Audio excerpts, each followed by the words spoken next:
Juventus under Allegri played a simple 3-5-2 formation. His tactical versatility was demonstrated by the ability to swiftly change to 4-2-3-1 during matches. But Maurizio Sarri plays possession-based attacking football much similar to Ajax in the 70s. Many would now call it the Guardiola way. It's very likely that he will be setting up a 4-3-3 formation. In goal, Szczęsny will keep his position, having Mattia Perin and Buffon as backup. The defense looked formidable with the new arrival of Matthias de Ligt from Ajax for a fee of 75 million euros. The former Ajax captain was highly linked with a move to Barcelona, but that didn't materialize as de Ligt always wanted a move to Turin.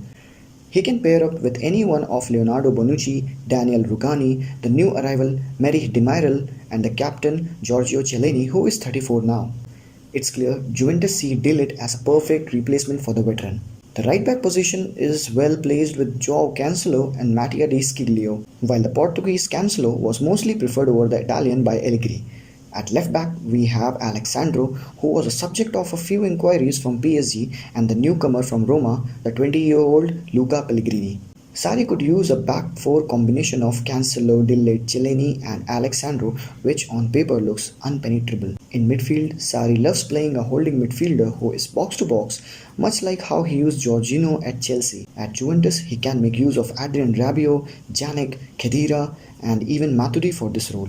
While Juventus has a big pool of players to choose from in midfield, I think Yannick will be used as a center defensive midfielder who further can make way for Adrien Rabiot, who can eventually replace him permanently in that position. The other two spaces can be occupied by Emre Can and the recent arrival from Arsenal, Aaron Ramsey. They also have options on bench with Rodrigo Bentancur, Blaise Matuidi and Sami Khedira.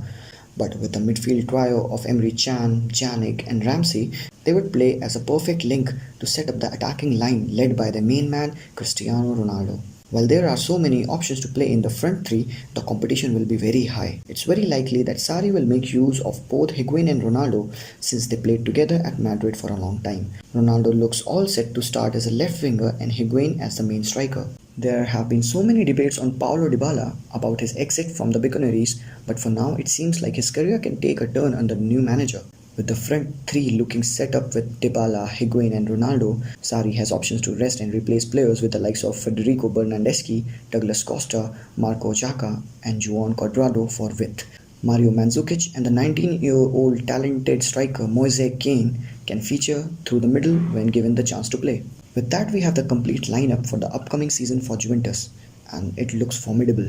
Having said that, let's talk about what Sarri will bring to Juventus and how he is different from Allegri. Sarri is highly reliant on possession play game. He needs his team to have 60 to 70% possession throughout the campaign.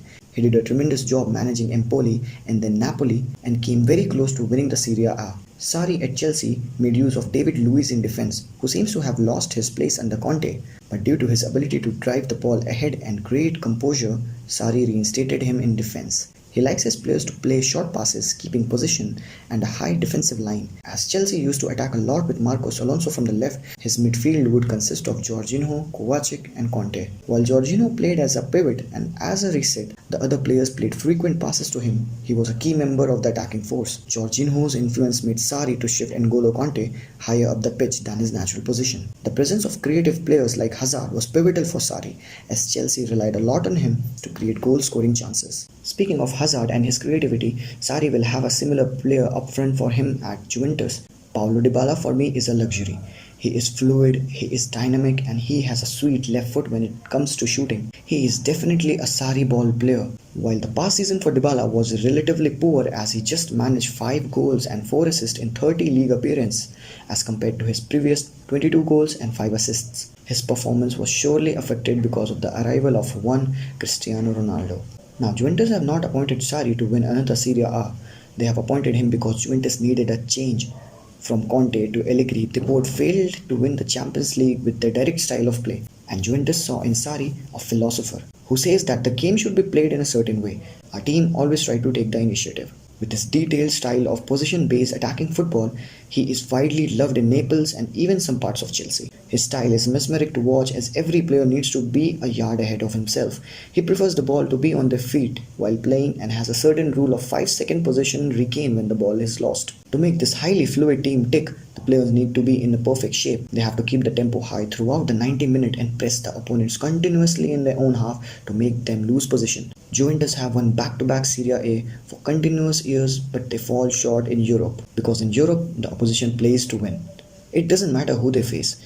They want to come at the opponent. In this case, sitting back and hit them on counters will not work. It might work in group stages, but as it starts to heat up in the knockout rounds, you really need to play your football. This is what we call Sarri ball, where every player is aware of his surrounding. He uses one touch and runs and movements. The defensive midfield position is highly regarded and the centre back move the ball forward. With players like De Ligt, Rabiot, Ramsey, Dybala and of course Ronaldo, it will be very interesting to see how Sarri incorporates his position-based football style with the group. Will he be a success in Europe this time? Will Dybala find his feet on the ground again?